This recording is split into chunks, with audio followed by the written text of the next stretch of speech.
Romeo and Juliet Chapter 2, Dream Sequence 1 at Chameleon Junior High School, Episode 2, 10 February 2021.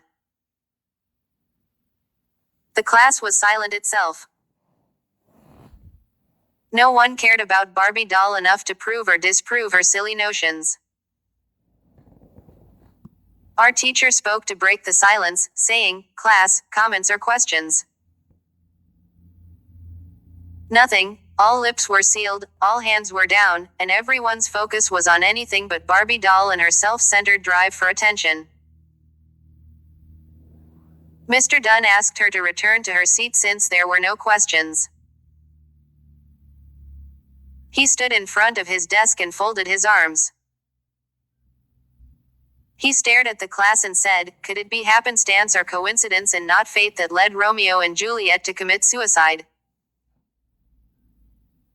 If the reader focuses his or her entire argument and bases all his or her opinions on fate and not on normal occurrences, then at best it seems impertinent.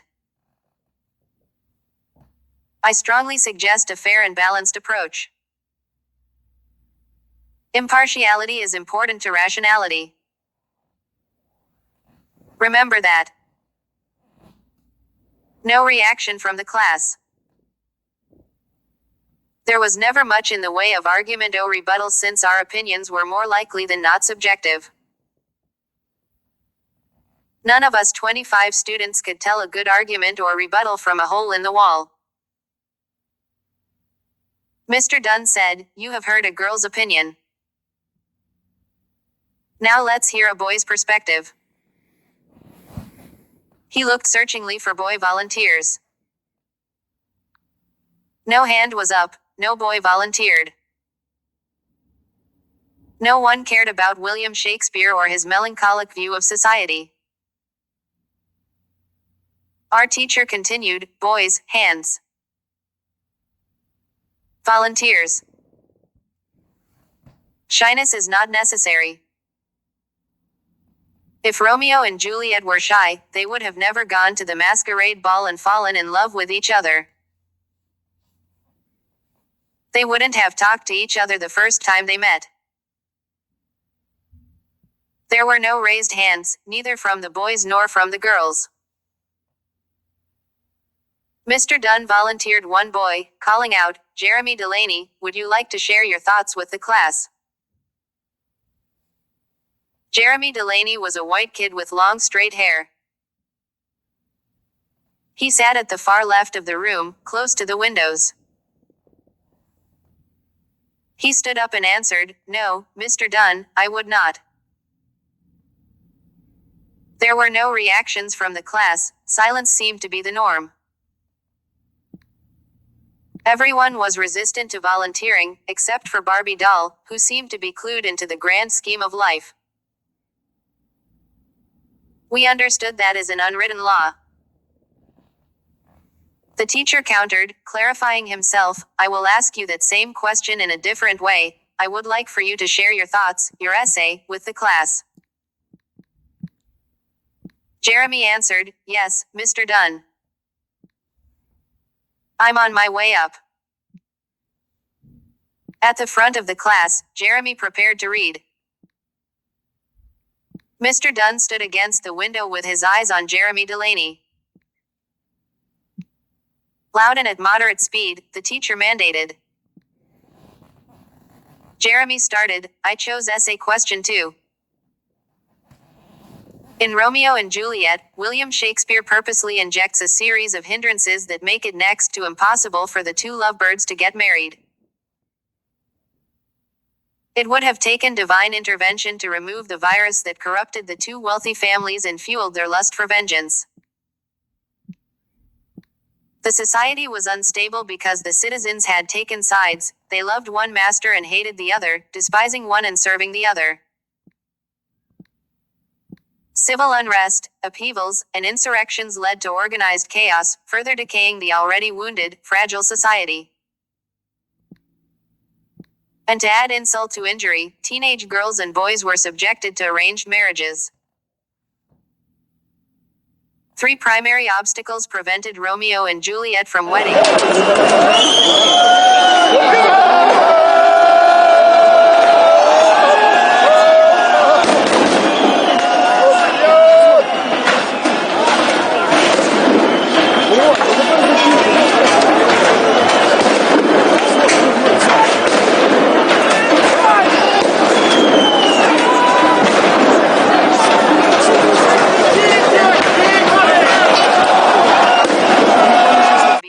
and more influential than the other. Juliet's dad arranged her marriage. She was to wed a man named Paris, whom she wouldn't get to see until the day of the wedding. Mr. Capulet considered the Montague household to be of an inferior social class, coupled with age-old animosity. The two households despised each other, and their loyal servants reviled the servants of the opposing household. That the two households were in conflict made it impossible for Romeo and Juliet to be seen together in public without bloodshed. Prince Aeschylus banished Romeo from Verona. Whether or not Romeo intentionally killed Tybalt is debatable. The author does note that in Romeo's blind rage, he stabbed Tybalt to death. Romeo couldn't ever see his wife, he could never be seen in Verona in public. It was a legal quagmire that he found himself in. Albeit their marriage was sham, was bogus, and went against the norm, it was null and void since both fathers were extremely opposed to such a bizarre ideology. Romeo's legal issue was only the latest in a series of hindrances that prevented the two lovebirds from being legally wed. Friar Lawrence did a monumental disservice to the community when he illegally joined Romeo and Juliet in marriage. The monk's action went against the norm and against tradition. William Shakespeare's Romeo and Juliet is a play filled to overflowing with violence, mistrust, mishaps, and vehemence, with each character turned against all the others. Each side claimed to be in the right, morally upright and conscientious.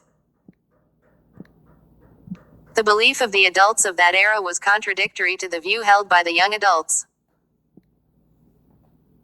Because the two views were opposed, there was much hostility. The two conflicting philosophies made for yet another obstacle to Romeo and Juliet getting married. With all these conflicts, both external and internal, it was next to impossible for Romeo and Juliet to live happily ever after. Their marriage would bring more bloodshed and would cause yet more civil unrest. Jeremy Delaney finished. He stood up front with his eyes fixed on the class. The teacher went and stood in front of his desk, his arms folded, and said, "Class, comments."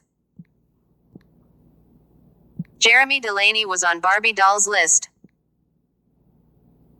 Therefore, her hand went up fast, the only one to go up. Everyone else couldn't have cared less. At first, our teacher was reluctant to call on her. He wanted to give other class members the chance to provide their feedback. Mr. Dunn nitpicked, "Where are my 23 other students' hands?" There are officially 25 students in my roll book. Minus Jeremy and Barbie doll, where are the other 23 hands? No hands went up. All was quiet. None of the other students had shown any interest in Romeo and Juliet's dilemma, except for Barbie doll. She took any opportunity to be seen or heard.